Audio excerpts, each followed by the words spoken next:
여러분 안녕하십니까? 어제는 여기도 뭐 전국적으로 눈이 온 것 같아요. 눈이 한방눈이 1시간 정도 쫙 이빠이 내렸고, 오늘 아침은 보니까 얼음이 얼었습니다. 뭐 겨울이 오긴 온 것 같습니다. 오늘도 날씨가 쌀쌀합니다. 그냥 뜨뜻하게 입는 게 최고입니다. 내복들 입으셨죠? 저도 내복 입고 나왔습니다. 내복이 괜찮은 것 같아요. 또 뭐 구닥다리 같다고 그러지만 뜨뜻한 게 최고지, 뭐 추워서 덜덜 떨고 뭐 그럴 필요 전혀 없어요. 아직 남의 모양다리 볼 필요 없고 그냥 뜨뜻하게 살면 최고입니다. 오늘 제가 기분이 좋습니다. 왜냐하면 어떤 분이 그런 질문을 했어요. 수많은 약, 건강법들이 매일 쏟아지는데 한두 개씩 걸어 나오는 게 아니라 이빨이 쏟아져 나온다 이 말. 근데 왜 완치가 없냐, 이게 아주 굉장히 수준 높은 질문입니다. 공부를 많이 하신 것 같아요. 왜 완치가 없느냐. 그래서 굉장히 수준 높은 질문을 해주신 분께 박수를 보냅니다. 아주 굉장히 좋습니다. 한마디로 정리하면 체질과 건강 정도를 고려하지 않고 식습관과 생활습관, 또 병원 약, 그 다음에 음식, 영양제, 먹을거리, 운동법을 행하면 효과가 미미하기 때문에 그렇습니다. 그 이야기 하나씩 둘씩 정리하도록 하겠습니다. 동양의학적으로 이 현 상황을 정리하면 먹는 음식이나 운동 모든 것들이 우리 몸의 오장육부의 조화 균형이 깨지면 병이 발생한다고 이야기하고 있습니다. 실제 또 그렇습니다. 그러면 답은 오장육부가 조화와 균형이 맞춰질 수 있도록 해주면 됩니다. 뭐가? 하나는 식습관, 하나는 생활습관을 통해서. 그죠? 아주 간단합니다. 그런데 모 대학병원에서 30년 동안 병원장을 하시고 나오신 분이 서양의학적으로는 약 17% 플러스 마이너스밖에 고칠 수가 없다. 대단히 정확하신 데이터로 이렇게 말씀하신 거예요. 왜 그러냐면 화학적으로 생산된 약이 아닌 자연물에서 생산된 이러한 약재라면 모든 자연의 약재는 시고 쓰고 달고 맵고 짜고 떫고 6가지 맛으로 구분되어 있어요. 그 중에 한 가지가 나와 내 체질을 맞춰서 내 체질에 맞게 먹을 수 있는 약재라면 그건 약 16% 정도 약으로 작용될 수 있어요. 또 오장육부에서 오장 5가지로 분류한다면 20%입니다. 그러면 16에서 20% 정도는 맞을 수 있어요. 그러나 나머지는 80%는 도구로 작용된다는 이야기입니다. 체질과 건강 정도를 모른다면, 그래서 체질과 건강 정도를 알고 거기에 맞춰 먹어야 된다는 거예요. 그런데 그 병원장 의사 선생님이 말씀하신 17% 플러스 마이너스 대단히 정확한 데이터입니다.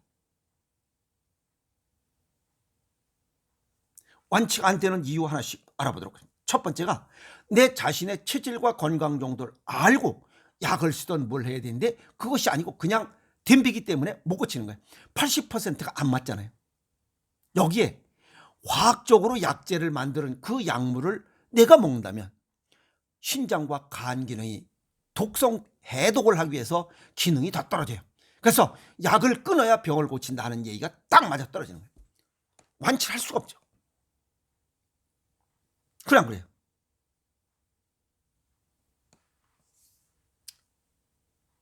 또 매일 어찌 보면 한 5가지씩 나옵니다.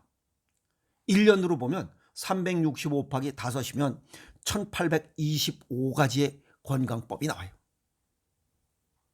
그 중에 하나 맞을까 말까입니다. 아시겠어요?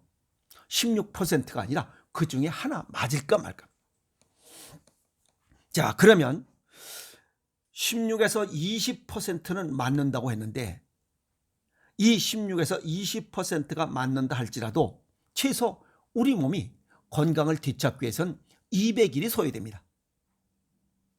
이 혈액이 정상적으로 혈액순환을 원활하게 하고 정상적인 세포한테 먹이와 이런 것들 공급해 주기 위해서는 200일 정도 걸려요. 그러면 3, 6, 18 최소 180일이 지나야 됩니다.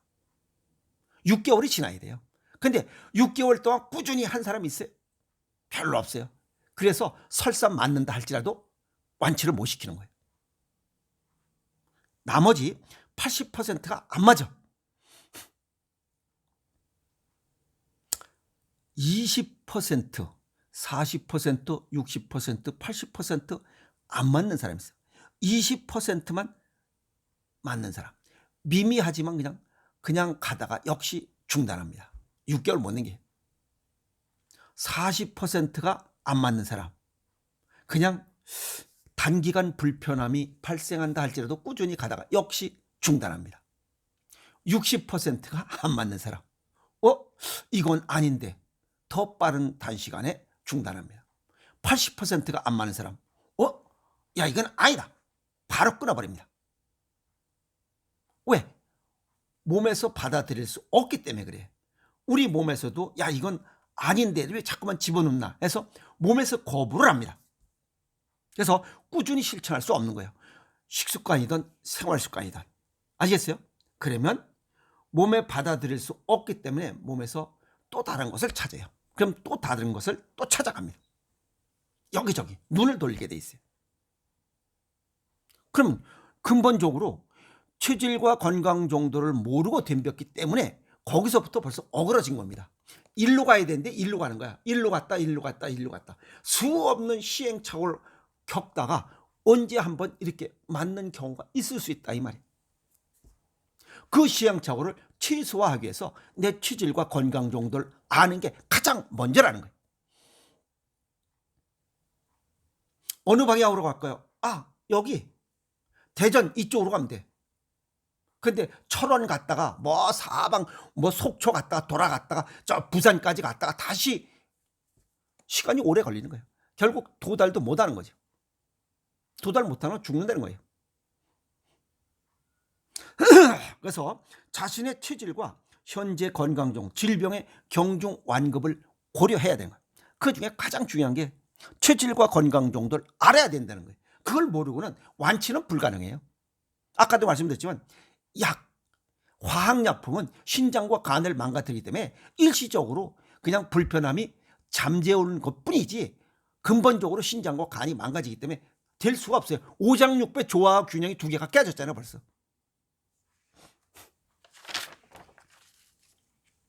그러면 병 발생의 원인부터 찾아야 될 거 아니에요. 병 발생의 원인도 찾지 않고 그냥 갔다가 지금 체질과 건강 정도도 몰라. 그 다음에 지속도 못해. 그 다음에 원인도 몰라. 완치가 될 수 있어요? 완치될 수가 없잖아요. 그냥 원인을 찾아야 돼. 병원의 의사 소견을 참고해야 되고 한의사 동양의학적으로 한의사한테도 받아야 되고 그 다음에 대체의학자들한테도 또 받아야 되고 또 이 민중의술 하시는 분에게도 또 의견을 받을 수 있어요. 다양하게 받을 수 있어요. 그러니까 옛말에 뭐라 했어요? 병은 자랑하라고 했잖아요.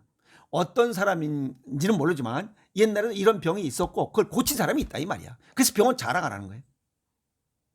그 얘기 깊은 뜻은 서양의학에만 집중하지 말고 동양의학에만 집중하지 말고 한 곳에 몰빵하지 말라는 거예요. 몰빵하면 4분의 1밖에 고칠 확률이 없어요. 아시겠어요?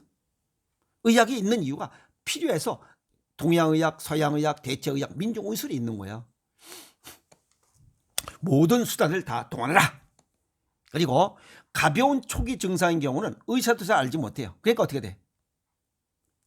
6개월 뒤에 봅시다. 1년 뒤에 병을 키워서 하겠다는 거 아니에요.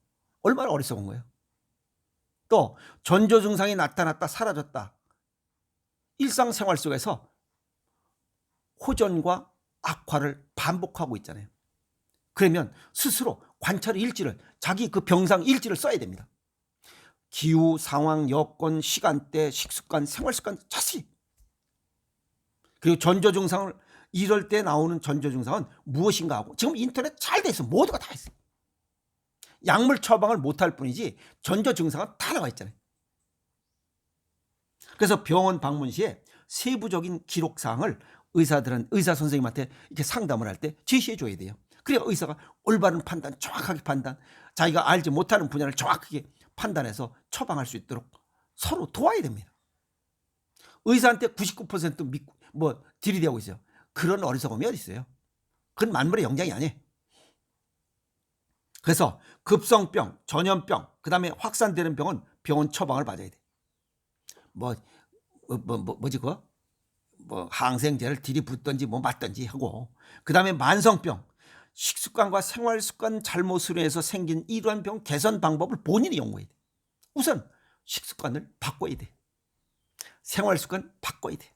마음을 바꿔야 돼. 바꿀 수 있는 건 다 바꿔야 됩니다. 한꺼번에 다 바꿀 수 없으니까 순차적으로 바꿔야 돼. 180도 바꾸지 않고는 바꾼 만큼만 고쳐지는 것처럼 생각이 돼요. 그런데 식습관도 안 바꿔, 생활습관도 안 바꿔, 그 다음에 기껏 해봐야 뭐 바꾼 거예요? 약 조금 들어간 것밖에 없잖아요. 그러니까 약 들어간 만큼만 잠시 아픔이 사라진 것뿐이에요. 반드시 리바운드가, 약이 끊어지면 리바운드가 반드시 나요. 그게 재발 아니에요. 그러니까 평생 고혈압, 당뇨, 고지혈 약을 먹어야 되는 이유가 그거예요.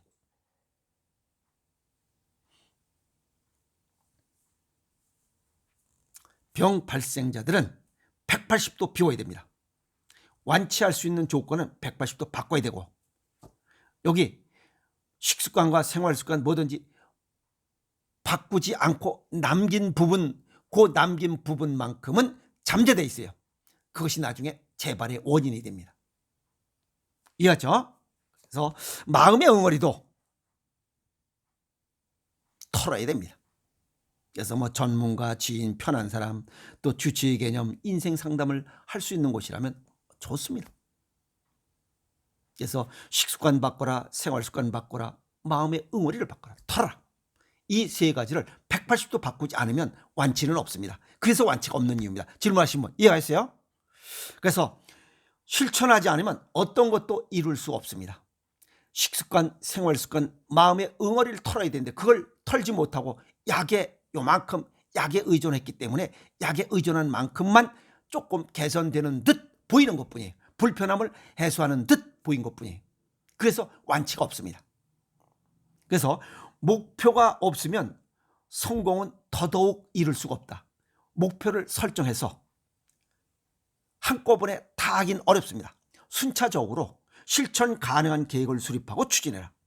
여기 파주의 선생님, 부산에 계신 선생님, 인천에 계신 선생님, 유성, 대전 뭐 어쩌 다 그분들 다 아파본 사람들이에요. 식습관 바꿨어요. 생활습관 바꿨어요. 근데 아직 100% 다 바꾸지 못했어요. 그냥 조금씩의 앙금은 남아있어요. 이제 그런 걸 털기 위해서 노력하는 거예요. 그래도 많이 좋아져요. 털은 만큼 좋아진 거예요. 체질과 건강 정도를 모르니까 저한테 협조를 바란 거예요. 내 체질과 건강 정도를 고려해서 식습관은 미시다박 가로등박 선생님이 이거 좀 해주시오. 그래서 내가 이 오행생식을 기초로 해서 이 체질과 건강 정도에 맞게 곡물 위주로 생식을 배합해서 보냈고, 그분들은 그걸 열심히 먹고 또 운동은 본인이 해야 돼요. 그래서 열심히 먹고 운동하고 둘이 합작된 거예요. 그러니까 지금 여기 문제가 거의 다 해결되고 있잖아요. 근데 180도 바꾸지 못한 거 그게 좀 아쉽죠. 180도에 가깝게 바꿔지고 있어요. 그러니까 몸이 몰라보게 좋아진 거예요. 서양 의사들이 생각지도 못할 정도의 그런 건강을 되찾고 있는 거예요. 완치에 가깝도록. 아시겠어요? 그래서 질병이 발생한 사람들의 후에 진작에 할 걸, 이럴 줄 몰랐네. 진작에 그 미시다박, 가로등박이 뭐 얘기할 때 그걸 해버릴 걸. 늦었잖아요. 자꾸만 불안감이 점점 커집니다. 뭐 합병증이 생겨요, 뭐 돌연사 생겨요, 심근경색, 중풍, 뇌경색, 투석한데 뭐 이식 수술해야 되는데 아주 복잡한 얘기들이 많아집니다. 지금부터 해보세요. 현재 병이 발생한 상황과 여건에서 180도 바꾸는 작업을 시작해야 됩니다. 첫 번째가 체질과 건강 정도에 맞게 뭘 자기 것을 알고 거기에 맞는 생식부터 시작하도록 하세요. 그게 오행생식의 배합비율을 하는 이유가 그겁니다. 두 번째는 내게 맞는 운동하는 거예요. 그리고 마음의 병을 털어야 됩니다. 그래서 내게 맞는 것을 선택하고 원인을 제거하고 실천하는 노력만이 건강한 인생을 살아갈 수 있는 복을 손에 쥘 수 있습니다. 아시겠어요? 오늘 완치 못하는 이유에 대한 설명을 드렸으니 완치할 수 있도록 노력하시면 건강한 삶을 살아갈 수 있으리라 정리해 봅니다. 여러분 고맙습니다.